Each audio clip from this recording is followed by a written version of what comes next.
Hey everyone, welcome back. It's Vanessa just coming in. It is Friday.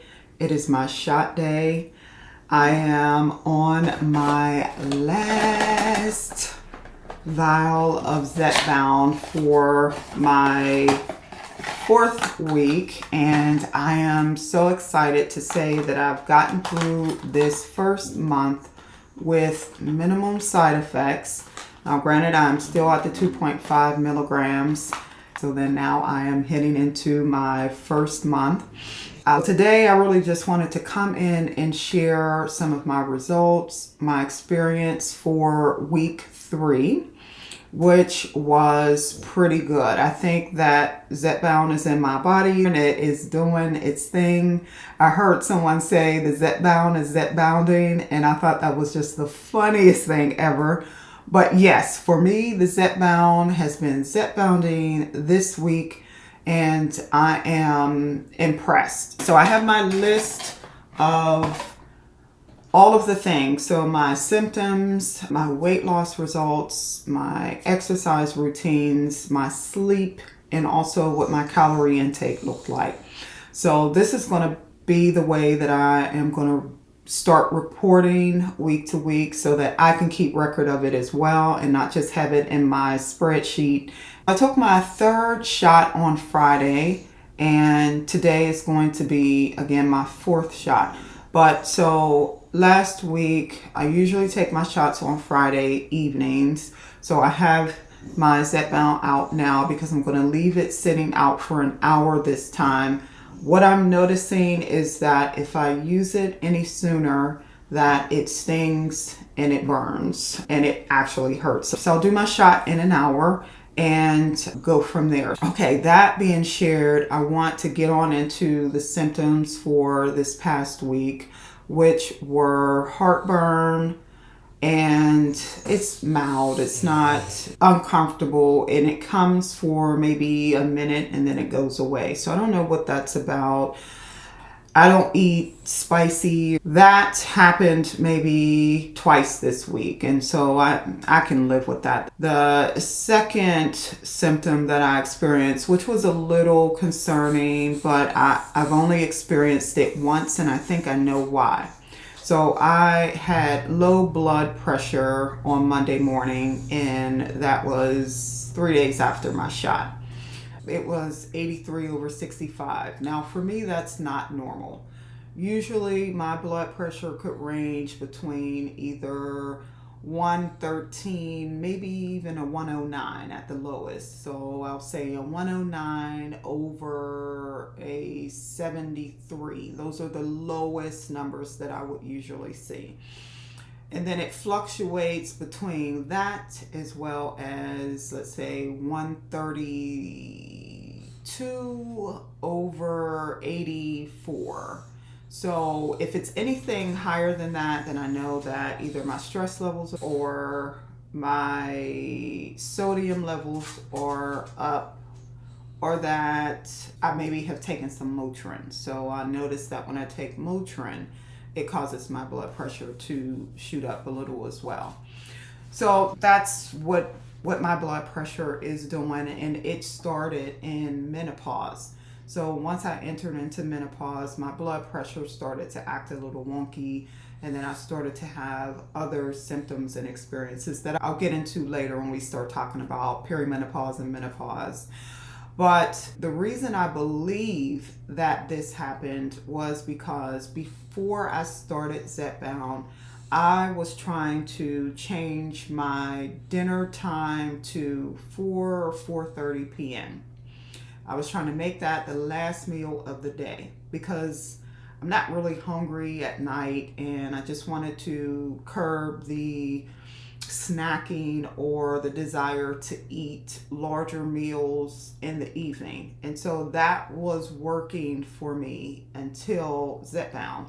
So with Zepbound, I started eating my dinner around 6:30, 7 o'clock. And that was working fine. I was not having any issues. However, I did decide, because I was going out with family, and I decided that I was going to eat a little bit early so that I did not desire anything when we got out, or This was me trying to plan ahead. That did not work out well. So my body did not like that, and I think that that might be the culprit. So I have not eaten early in the day since that time, and I've not had that issue. So I think it's correlated to that. So that's one, and I check my blood pressure in the morning and at night daily so that I'm making sure that I'm doing what I am supposed to do to make sure that it's okay. I don't have a diagnosis of hypertension, but I know that menopause has created this for me, and this is how my body responded. And so I just manage it through exercise and diet. Now, the third symptom is that I am experiencing burping. So if I drink some water, I'm going to burp. But other than that, it's not unmanageable or uncontrollable, so I can live with that too. Constipation still continues for me, so I still take my daily supplements of psyllium husk. I cannot go without it. When I eat fiber and I drink water, which I'm sipping on every day, all day, I notice that it's easier for me to have a bowel movement. So the constipation isn't as intense as it was in the first and even some of the second week. So I will continue to do that. I have not taken the benefiber along with the psyllium husk, so I have not had the issue of vomiting, which I'm still not sure if it was the shrimp or if it was the combination of the psyllium husk and the benefiber. So I stopped that and everything has been fine. Mouth gas is another thing that I'm experiencing. I know in the first week I was having like sharp gas pains, and that went away in a couple of days, but as we're in week 3, I'm not really experiencing that much. That's it for my symptoms. So I'm quite pleased with week 3. So the benefits of the GLP-1 medication this week has been the back pain that I mentioned in the previous video is still gone. Appetite suppressant, that is another one. For me, I don't eat a lot, which is interesting. I adhere to 3 meals and 2 snacks a day. For me, that tends to work best for my body. I can't eat large meals at one time. It does not work. I actually never could do that. I can't skip breakfast. For me, I've trained myself to eat breakfast, lunch, dinner, and to have a mid-morning snack and a mid-afternoon snack. I've tried other ways. I've tried OMAD. That does not work. And I don't believe hormonally that is okay for us as women, and particularly if you're in perimenopause and menopause. So I'm going to stick with my 3 meals and 2 snacks a day. So I've been doing that. The appetite suppressant is great. Okay. So as far as food noise, that has been curbed completely this week. I am not having thoughts about what I'm going to eat for lunch while I'm making breakfast. I'm not thinking the night before, what am I going to eat? I tend to cook food in bulk for the week and then make my meals from that. So I pretty much know what I'm going to have for breakfast, lunch, and dinner. And then my snacks, I have those set to the side, so I'm good. The day of my last shot, I weighed 207 pounds. The day after my shot, which Saturday is the day that I usually weigh myself, so it just kind of works out well for me. But the day after, I was 204 pounds. So I'm going to do the same thing this week and every week following. I will have shot day, weigh myself the following morning, and then go with that weight. Now, interestingly, the first week I lost 1.5 pounds. The second week I lost 6.5 pounds. So that's a total of 8 pounds. And then the following day after that, I lost a total of 3 pounds. So what happened was the following day, so Sunday, I was like, you know what, let let me get on, because I can't be losing this much this fast, and this can't be right. This can't be healthy. So I got on the scale, and then I went back up to 205. So that was the moment where I said, okay, I'm at my settled point where I will lose either a half a pound to 2 pounds a week because of the way that I work out, the water that I drink, the food that I track, or my tracking my food.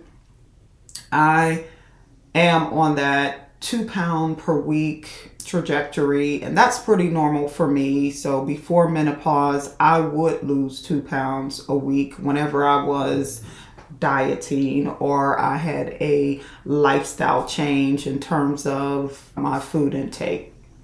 But so that's it. Where I am now is 205 pounds. As far as exercise, so I do weight training Monday, Wednesdays, and Fridays. I do walking. What I was doing was walking 20 minutes on those days as a warm up before my weight training workouts, which is what I've been doing for years. I think I'm going to cut back on that because I did watch this young lady's channel, the Patrice Denise, I think that's her name. And she was saying that too much cardio could cause us to lose muscle. Fun fact about me, I used to do amateur body training. So I never knew that. But I also did not do a lot of cardio. I would do cardio 2 days out of the week, and then the rest I would train hard with weights and then I rest on Sunday. So that's been my routine. So I've been working out my 20s, on up into my 50s now. My cardio looks like walking on the treadmill, walking the dog, and I will do that sometimes Monday through Saturday, like I said, using the warm-up periods. But I'm thinking I'm going to switch it back to Tuesdays, Thursdays, and Saturdays, and probably do it about 35 minutes. So I'm going to try that out and see how that works for me. And I'll keep documenting that. And then for my sleep, I am getting between 7 and 8 hours of sleep. And then lastly, my calories. I consume 1774. This week, it's about 1742. So the more weight that I lose, it drops down a couple of calories. And so I just kind of adhere to that. I have not gone over my calories. Even when I work out, and the Lose It app, which is where I track my meals, encourages me to eat the amount of calories that I just burned through the workout. I find that I can't eat the extra calories, not on the GLP-1. And 2, I don't want to, right? This Zepbound is expensive and I pay out of pocket. And so I am not doing this to waste my time nor my money. And so I'm adhering to those calories. And if anything changes, then I will know that it's not me because I am doing all of the things. Also on Sundays, I do eat between 1,500 and like 1,552 calories only because I don't work out on that day. So if my body needs 1,500 calories at rest per my body composition scan, and I will get that in that video too, talking about that experience. But that was the recommendation for my body at rest. And so because I do rest on Sundays, I don't do a lot of activities. I am not out in these streets. It is not Sunday fun day for me. It's Sunday rest day. I am old school. I'm an auntie, and that's what I do. And so the last thing says water. My water intake daily is 1 gallon. So I get about 3.5 of these in. And these are 40 ounces. Well, they say it's 40 ounces, but it's actually 33.3. I count it. So I drink that throughout the day. And then tracking, I do track my food. I find for me that it works best if I know if I'm aiming and meeting my protein goals. And if I didn't track, I couldn't do that. And because this is an experiment for me, before I decide, hey, this is actually a great tool for me and my health as a woman in her 50s in menopause who's seeking to be healthier, and I will use a GLP-1 to help me achieve that. Before I get to that point, it is me experimenting with this GLP-1 because I will stop it at any moment that it does not serve me. So that is my update for week 3. I will come in at the end of my first month, and I look forward to reporting on it and unboxing my new box of Zepbound and having a conversation around that. So thank you so much. I appreciate you all and your interest in my journey. I'm interested in your journey. Thank you so much for watching. I will see you all soon.